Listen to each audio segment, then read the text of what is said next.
Hello and welcome to the channel. So if you remember in the last video, if you watched it, I mentioned we was going to do this Christmas amp build, and here it is. And I have propagated the chassis a little with some things to get it started, because this video is just more about actually wiring it up in the circuit as opposed to just obviously putting the knobs in and everything's pretty elementary. So we've got the pots in on the front. We've got the jack socket in there, switch which was already in the amp. We've got a pilot light to sort out there. So the controls on this amp, then what we're going to have in here. So we've got volume here, you can see, and we've got another control here, and this is going to be a morph control, and this is something that I saw in Guitar Preamp Tube's book. I'll show you the book, we'll have a look at it in detail. Merlin B. Crow, I think. I can't remember how I pronounce his surname. It might not be that, but it's something like that. We'll have a look at the book, but you'll all know, you'll all have seen the book. So that's going to be a volume, and that's going to be a morph control. Now that will be on the pentode of the PCF80, and basically what that morph control does, you can turn it one way and it's all pentode, you can turn it the other way and it's all triode, and anywhere between pentode and triode you can have the dial set. That's how that works. So we're going to have a look at that. And then we've just got a bass, a middle and a treble in there. And we're on the new bench as well, and we've got Pink over here who's been on this bench for the last 2 hours watching me put these bits and bobs together. You can see her there, and she's ready for Christmas because she's had a lot of presents from some of my students, so she's got some treats coming. And yes, you can see, if we just go up here, you can see the current limiter arrangement there that we've got, the 3 bulbs, we've got the switches for it here, we've got the meter that we have as normal, but obviously things are going to be a little bit more in shot this time. And we've got, if we spin right round in here, you can see we've got, if Pink's going to stick her head right in front of it, no she's not, we've got a tester which we're going to be looking at, LCR meter. And if you look up there at the top, we've got a really old oscilloscope which I bought a couple 18 months ago, I think, and that came from a place called Burkitt's in Lincoln. And I saw that cheap, and I keep meaning to go to the shop and do a video there, but it's always closed when I go over to Lincoln. But we're going to have a look at that as well at some point. That'll be on the channel, and we may just have a bit of a go on it. It does need restoring really, but we're going to have a look at that as well. So yeah, so you can see we come round here, and we've got some tools and stuff up there. You can see the lighting. If we come, oops, sorry about that, it's probably a bit bright for you. And this camera's going all over the place, and you can see over there we've got some tools and things, and I've got another bench at the side, another bench over there, but we're still a bit in disarray in here because there's such a lot of work, and I keep doing a bit of it and then I have to keep dropping back on the repairs, so I'm not getting a lot of time at the minute. But we're certainly good enough to work off this bench now. So anyway, back to this. So here we've got the PCF80s, and you can see, and these are 9-volt tubes. So, and I've got loads of these, all brand new Mullards, and I've also got a box of Mazda ones as well. Besides these, you can see we've just got loads of them. Now we may also use PCF802. It just depends on how this amp maps out from the other one, the prototype that I did. The prototype's got the PCF80 in, and the PCF802 just gave me a little too much gain for what I want. But this amp's going to have a gain stage less than the prototype, So we may end up putting the PCF 802 in yet. Now the difference is, I don't know about the pentode section as much, but the triode on the PCF 80 has a mu of 20 and the PCF 802 has a mu of 70. So there's a bit of a difference there. Now these tubes can be microphonic, and that's one of the reasons why some people don't like them in audio. But I've found with these, as long as you don't go too mad with the cathode resistor, so I found a 3.3k cathode resistor will keep these stable. Now they are a bit microphonic, so are a lot of tubes. If you start putting 1k on those, then you may find that it does up the gain a bit, and then they are feeding back. But I've had no problems with the amp. As I say, I've done nearly 900 hours with that amp. Most of that's been gigging, and it's still going strong. And that amp's well cranked up when it's on stage. So that's what we're going to be using there. And as I say, we've got here's PCF 802. Now these, as I said, the 9 volts on the filaments. We're also going to be using PCC 85, which is an ECC 85 but a different filament, and we've got one here, PCC 85. This is a 9 volt tube, again filament, and what we do on here, we've got an 18 volt transformer. This is what we did the last time, and what we're going to do is we're going to wire these two filaments in series, and then the output tubes are 17.5 volts. They're the PL508s. PL508s, we'll have a look at those in a minute. They're 17 volts, so we're going to wire those up in parallel, and then what we're going to do, we're going to use resistors to balance the voltages up and get them exact, which is what we did on the last prototype. We had these two tubes in series, these two here, and then yes, pink, and then we had the output tubes which were PL84s in that one. We had those wired in parallel, and then we just got the voltages correct using some resistors. And I've got some low ohm chassis mount resistors, hopefully, that we can do that on.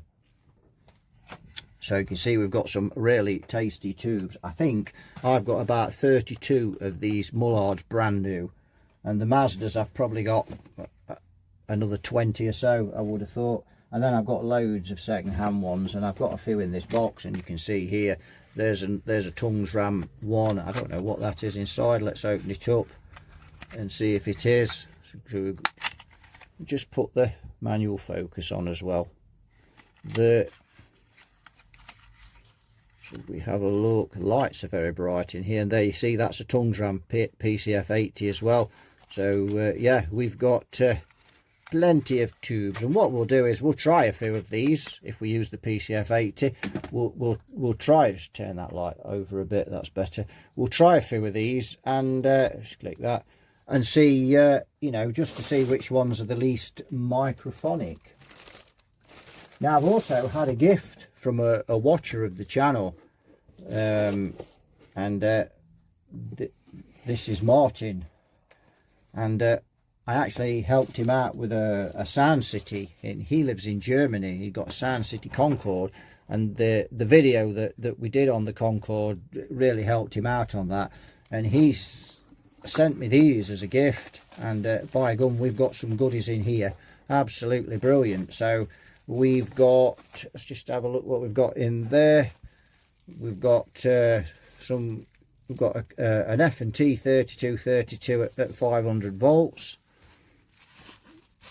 and we've got 3, let's have a look what we've got here, 3 or 4 here. These are Vichys, and they are 220 at no, they're not edible pink. Oh, you naughty girl, trying to eat my capacitor. They are 230 at, and I need the Eltons on to read that because they're too small, but anyway, they're 220 microfarad, probably at 63 volts or something, I'm not sure. Then I've got an Elco capacitor here, which we just pop that. We've got 32 microfarad, and that's at 400 volts. What else have we got? We've got pink. Get off that pink. You. Oh dear, well that's gone now. That was a grommet that I was using to plug some of these holes. Pink scooped it on the floor. And it's because she wants some food and she's not getting service. And if it carries on much longer, she'll be biting me, not the capacitors. 220 microfarad at 50 volts. We've got a couple of those. And then we've got 200 microfarad at 500 volts. That's something else she's just thrown on the floor. She's in a mood today. We've got, get off pink. We've got another Elco at 400 there. We've got 30 microfarad at 500 volts. That's a JJ. And we've got another pack of capacitors in here. And get off. Yeah, I think I'm just going to have to stop the video and give her some treats, otherwise we're not going to get rid of her. Right, we're back. I've just had some pond life on the phone. Usual deal, the spam calls. Anyway, enough of that. We're back to the Garfield Supremes, chicken and cheese. Yes. And yeah, there they go. I've stolen those. Off she goes. You can just go on the floor. There we go. They've just poured out everywhere. So that'll keep her busy for a good while, and we can carry on with our amplifier. So yes, we've got these as well here. We've got a load of capacitors there, and we've got some caps there, which are a couple of Phillips caps there, mustard caps. That's excellent. They're really good. And then we've got couple of capacitors there, and then we've got these Vichys as well as some mustard caps, and I think these Vichys are 47 nanofarad, and we're going to be using those in this amplifier. They're spot on. And then we've got some electrolytics, and these are Rubicons, 10 microfarad. So a really nice gift, that. So thank you very much, Martin, for that. I really appreciate it, and those will really be used on the channel. And yeah, superb. So that's really good. So really pleased with that. Thank you. So yeah, so just click that again. So we're back to the amp. You can see that if we look inside, that we've got the turret board already in there. We've got a full wave bridge rectifier. The powers and everything is in there. Some of this stuff is left from the Black Star. And we're using the Black Star power transformer, but not the output transformer. The output transformer was 4K primary, and we've got an 8K primary transformer. We've got a couple of tube sockets in there, and then we've got to drill these two holes out, because in there is going to be these, and these are Magnavol sockets for the PL508s that we're going to be using. Got the ground in already. That's some geese flying by, if you can hear that. Let's just turn it over, because it's quite heavy. So we've got 3 transformers going on here. We've got the Black Star transformer, and out of that we're just going to be using the HT. We're not going to be using the filaments on there. And then we've got this transformer, Chinese transformer, and that is 18 volts at 40 watts. Which will give me about 2.2 amps. Now these valves are all 300 milliamps. That's what they're all standard. They're all the same, 300 milliamps. So we've got 4 tubes, so that's 1200, 1.2 amps, and that'll give us 2.2 amps. So we've got plenty of scope on there. We've got this transformer here for the output transformer, and we've got 3 tap-ins on there. We've got 4, 16, and we've obviously got 8, but I can't see 8 on there. I can just see 4 and 16, so probably the orange wire will be 8 then on there. So we've got that. We need another can to go in there. We've got this F&T in there now, and that is 50 plus 50, and the other one that we've got in there, in here, which is in our gift, we've got the 32, so he can go in there, and we've got the caps sorted out. So that's kind of got, if we look at the back here, I've got there's 3 speaker sockets on there, and that's really all we need. If we just click there, you can see we've got the speaker sockets. That's really all we need, and we'll just put blanking grommets in the rest of the holes. So as I said, most of this video really is going to be about how we're going to wire this up, because that's the tricky part with this amp. So the circuit then in this, the PCF80, the triode section will just be a 3.3k cathode resistor. We'll have a 100k plate resistor, just the usual deal on there really, and then we'll have a 33k grid stopper going into it, and then we'll have the bypass cap, whatever we choose on there. And then the pentode section we'll set up with this morph control, and then we've got the PCC85, which will be in this socket, and that will be a long tail pair, and that should give us, you know, I don't want this to be an heavy metal amp. It's not really what I'm playing at the moment, so the circuit for that, we'll just have a long tail pair. Now I'm going to take that from a deluxe reverb, so a lot of this circuit will be from a deluxe reverb. So for instance, on the PCF80 triode, or PCF802, if we need more gain, we can just put a 22 microfarad over there, just same as the deluxe reverb. So we're going to use some of the deluxe reverb circuitry in this, but we're still going to have, you know, obviously we'll have a different cathode resistor, we'll have a pentode in there instead of another triode, and so on. We'll have this morph control in there. So quite a bit different, but we're still going to use the deluxe reverb schematic as for the vital things like the phase inverter. Obviously, we've only got a mu of, I think it's 55 for a PCC85 on each triode, whereas if we used a 12AX7, we'd obviously have 100. If we used a 12AT7, then I think we'd have somewhere around 70. I can't remember exactly, but anyway, that's roughly where we're going to be with that. So PCC85 there, so we'll have about 55 mu on each triode.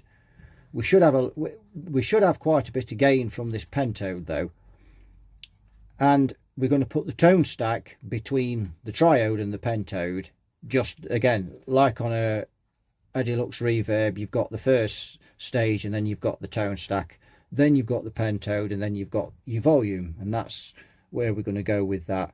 But we've got one more pot to put in this amp, because we're having a master volume on this amp as well, and I've got a dual gang pot for that, which, because I'm going to make that post phase inverter. This amp's cathode biased, by the way. It's going to be cathode biased, not fixed biased. So yeah, so we've got plenty of turret space on there. Now obviously we've got to sort these resistors out, and there may be other things we need to connect. So I have got some of these as well if we need them. I've got 5 of those, so we've got those we can use as well. So I'll just have a look there. So we've got quite a bit of stuff, and hopefully I've got enough parts that we can try and get this built over Christmas. So this is my busman's holiday project, so I have 10 days off, and I spend it doing what I would if I was at work. I think they call that a busman's holiday, don't they? So there we go. So that's where we are with it all at the moment. So the first thing we need to get is some voltages, and I have lost my notes that I did on this, so I need to find out what AC volts we're going to have coming into this amp. So what we've got here, we've got a meter, we've got a variac, and it's plugged into the current limiter. In case we create a short, the bulbs will just take that up. If we do, the bulbs will just light up. and we're going to watch on this meter here just to see how many volts we get. So that's the first thing, and I bet my arm's in the way. I'll try and not keep it out of the way. Let's see if we're getting anything, and we're not. So that's because the switch is off on the amp, is it? And we're still not getting anything, because I've not plugged it in. I've not plugged the power cord in that we're using. The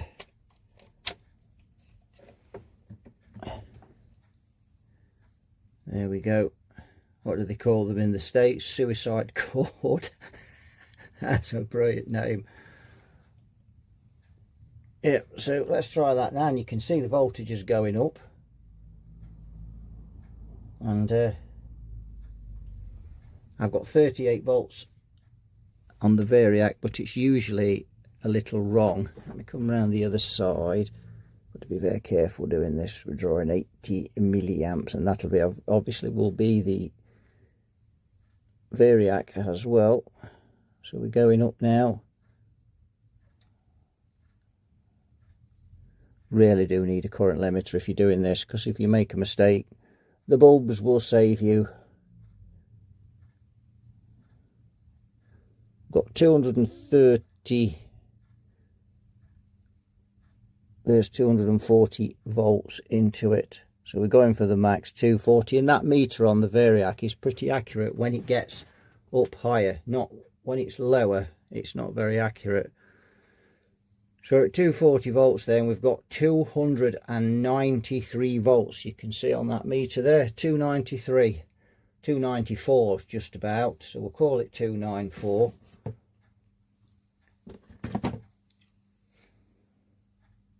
So that's that.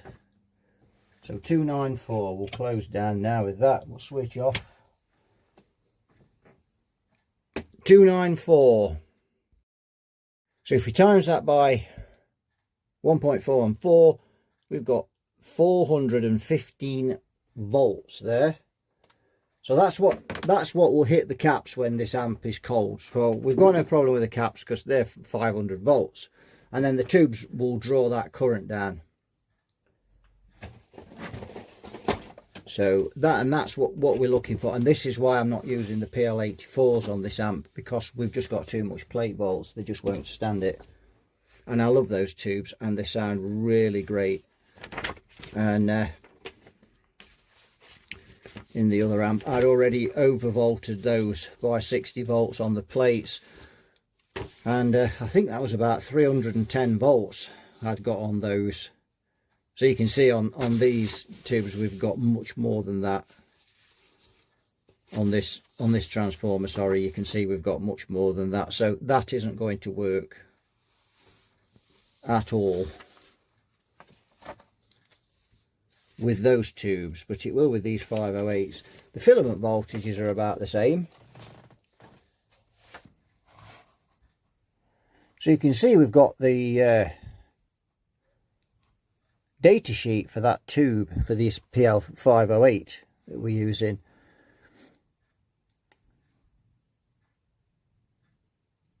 And you can see the anode dissipation is 12 watts, same as an EL84 and same as the PL84. Filament volts 17 volts. We'll get onto that in a while. So you can see there we've got 400 volts for the plate, or anode volts. Plate is the anode. In this country we tend to call it anode. And you can see grid, this voltage here, 700 volts, is cold. That's the maximum voltage we can have hit the tube when the tube's cold before it conducts. Well, we're way under that, so that's not really an issue. And same on the grid as well. The grid voltage is only 275 volts. So let's just say that when those tubes warm up, and that includes the preamp tubes because they draw current obviously off the HT, that 415 maybe becomes 375, something like that. So that means we've got to drop the screen voltage, the plate voltage to the screen 100 volts. So probably need something like a 22k resistor for that, somewhere around there maybe. And then we've got the dissipation maximum there. Grid dissipation is 3 watts. That's the PL508 that we've looked at there. Let's look at some of the tubes we're going to use. So this tube, this PCF802 that we've got here, and you can see the amplification factor there is 70, a mu of 70 there on that tube. That's on the triode. We've got 47 on the pentode. You can see the maximum volts on the pentode is 250 volts, sorry, there. And then if we look at the grid's 250 volts, so no problems with that. We can, obviously we'll have already brought the screen voltage down to 275, so we can drop that easily to 250 or below. So that's no problem. The triode's the same, 250 volts there. The PCF80, which we also may use, again 250 on there. And these tubes are easily interchangeable, much like a 12AU7 and a 12AX7. They're interchangeable there again. And you can see the same on the anode is the plate on the pentode is 250, but the grid is a little lower on this tube, so we just need to make sure that we've got the grid down to 175. 200 volts will be fine for that. We may even have them lower. So that's that.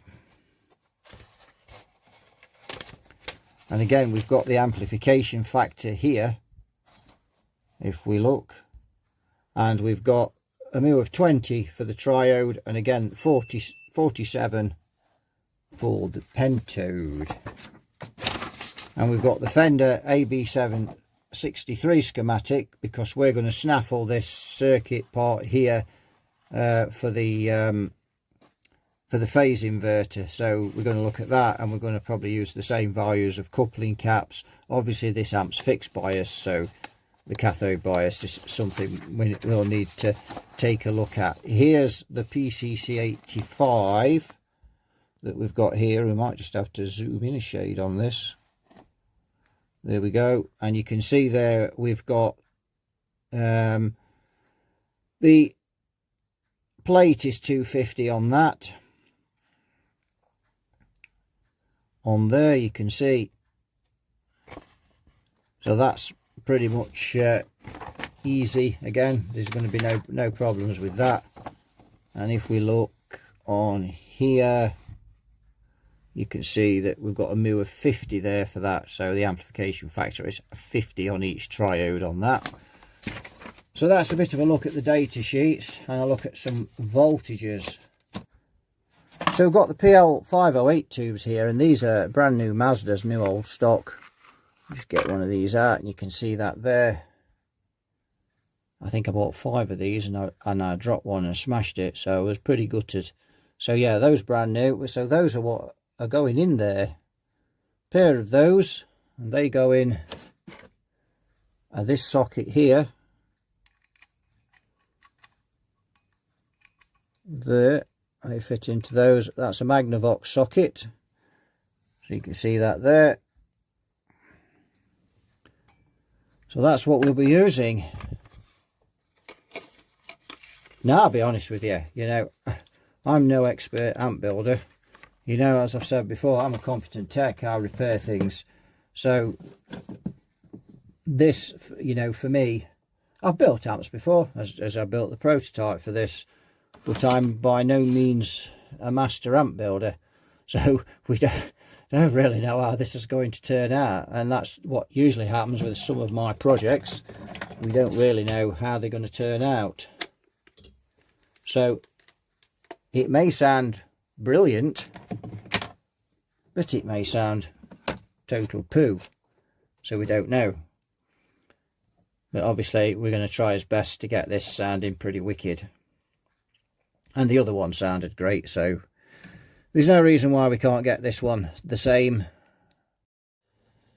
Now these are the books that I was telling you about, and it's Merlin Blencow on there. You can see I never get surnames right, as been pointed out on the channel many times, and it also does one for the power supplies as well. And you can actually see the PL84s on there glowing away, so he must use them as well.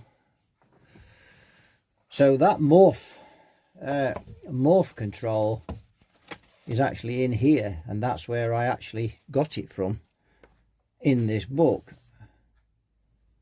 And I think I made one, I think I wired one up before on something, and I can't think what it was now, when I was tinkering, and don't think I filmed that. But this a very good book, this. If you know, if you're into amplifiers, then this, there we go, this is the book for it. Really is the book to have. This guy is a genius. So there we can see, if we just tap in there, pentotriode morph control, and you can see there the circuit for it there, and that is what we're going to be using on the pentode of the PCF80 or the PCF802, whichever tube we choose. So, and we go through it all here, how it works and things. So a very, very good book. So if you can see that, and so we're from here to here. If you want to screenshot that, and I'll just double check that we're in focus. So if you want to screenshot that, shift my finger, then, and you can have a read of that. But this book is absolutely fantastic and well worth the money. Both of the books, the power amp one and the preamp one, are. Have a look at the knobs on here and let me know what you think in the comments. Bought these off CPC when I bought the pots, so yeah, let me know in the comments what you think of these knobs. Do they look good on the amp, or do they look cheesy? So I think that'll do it for the first part there. Just a load of waffle really. We've not really done much of anything, and I'm still putting the bits on this amp. So what I'm going to do now is go away. I'm going to drill the sockets out for the tubes, and I've already just about drilled this one out with the Christmas tree drill bit, and then the battery went flat. So not the T-Mill drill bit, we used a DeWalt on this one. The T-Mill drill wouldn't last very long with the Christmas tree drill bit. It's just for screwdriver things. I've still got to find the power supply for that. So I've got the tube sockets to put in, and the fuse holders, because you can see the holes there, they're a bit square on the ends there because of the different type of fuse holders that was in there. And of course they were on the PC board, so otherwise I would have used them, because remember these amps had a PC board all the way across the back. So I've got to drill those out, fit the fuses. What else? And the master volume's got to go in as well. And then that the cap has got to go in. The 3232 that was kindly donated by Martin. So we're going to put that in there. And then we'll be ready to start wiring up. And what we're going to do in part 2 is look at wiring up the filaments first, because we really need to get those filament voltages right, and we need to get the right resistors in there and get those mounted and things. So that's the first thing we're going to be looking at, the filament voltage. We're looking at some of these wires in here, and we've got if we look, we've got these wires here, and I think we won't be using those. We'll just be blanking them off, because I think that was to do with a little bit of the bias voltage and the voltage regulators and things, because there's, you know, remember in this HT20 there's just loads of semiconductors and gumph and all sorts of stuff. So we'll just trim those back and and just heat shrink them, and so they're out of the way. This is the, we've measured this is the HT volts, so we know we've got 415, and these are the filament voltages, the 6.3, so we'll shrink tube those off as well. I've got a wire here as well,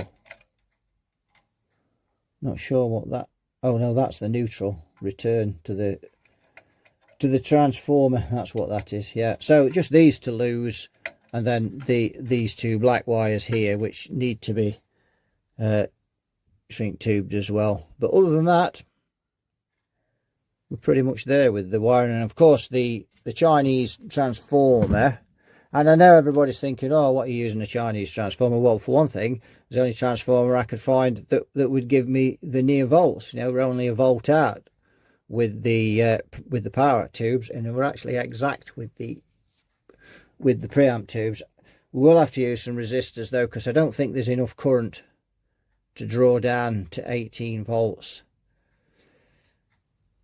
Well, on the other one, I used a 30 watt Chinese transformer, and we were drawing the same amount of tubes, same current, 1200, 1.2 amps, 1200 milliamps.